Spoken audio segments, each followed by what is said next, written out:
আজকাল নিজের দিকে তাকালে নিজেকে অস্বস্তি লাগে। একটা সময় ভেবেছিলাম জীবন সহজ হবে, হাসি থাকবে মুখে, শান্তি থাকবে মনে।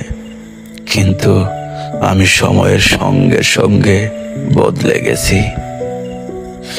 আগে ছোট ছোট বিষয়ে খুশি হতাম, রাত ভর আকাশ দেখে স্বপ্ন আঁকতাম। এখন স্বপ্ন নেই, শুধু ক্লান্তি জমে থাকে।